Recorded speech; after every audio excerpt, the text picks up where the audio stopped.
Umuryango Women for Women wagaragaje ko iterambere ry'umugore wo mu cyaro akenshi ridindizwa no kutagera ku mari ndetse no kutabona abamwegera ngo bamufashe gukanguka bamwereke aho yahera yiteza imbere. Ni mu gihe Minisiteri y'Uburinganire n'Iterambere ry'Umuryango ivuga ko ishyize imbere mu gukorana n'inzego zinyuranye kugira ngo harebwe impamvu zikomeje kuzitira abagore gutera imbere, ariko nabo ngo bakwiye gukanguka bagafata iya mbere bagatinyuka.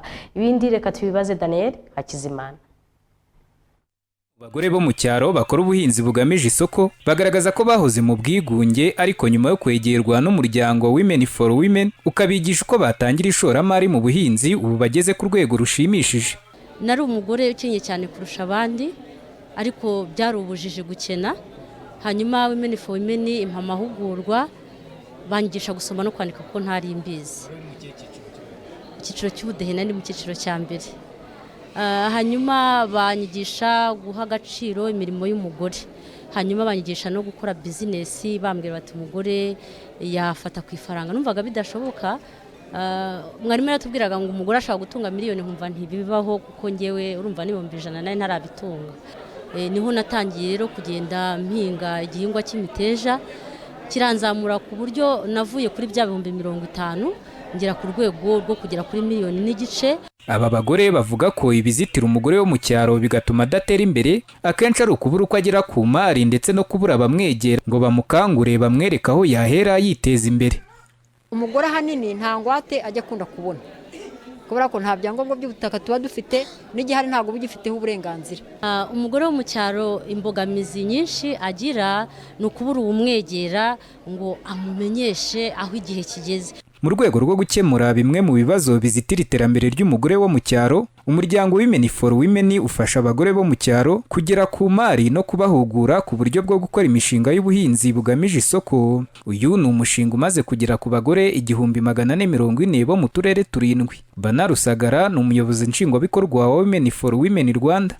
The idea of the project creating an enabling environment for successful entrepreneurship for women. Igitekerezo cy'umushinga wo guteza imbere ba rwiyemezamirimo b'abagore byari ukugira ngo dukureho imbogamizi zose zibazitira, harimo kutagera ku mari, kubura isoko ry'ibyo bakora no kutagira ubumenyi buhagije mu byo bakora. Ubwo rero twabonye ko kubaha ubumenyi bukenewe byatumye imishinga yabo itera imbere, hanyuma icyo gihe tubahuza n'amasoko.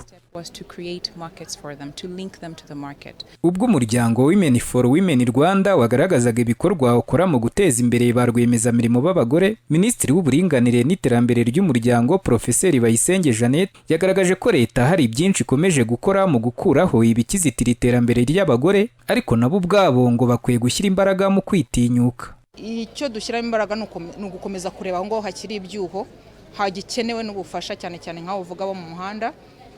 Si bose ngira ngo iyo ugiye ahantu hatandukanye ari za Remera ari hose ugenda ubona udusoko duhari twagiye twubakwa, turimo imboga nziza abagore bacuruza bishimye. Turano udusoko twagiye twubakwa, tumwe twubakwa na leta, utundi twubakwa n'abafatanyabikorwa. Urumva ni urugendo. Icyizere kiba kirimo, umuntu arakubwira ati ntago nashoboraga kwigurira mitiweli, none arakubwira ati mfite indoto zo kubona imodoka. Umuryango Women for Women nyuma ya Jenoside yakorewe Abatutsi ni umwe mu miryango yabaye ku isonga mu guteza imbere umugore, aho ufasha abagore bo mu miryango ikeneye kwiteza imbere bafashwa kugera ku mari no gukora imishinga y'iterambere n'ibindi. Daniel Hakizimana, Flash TV.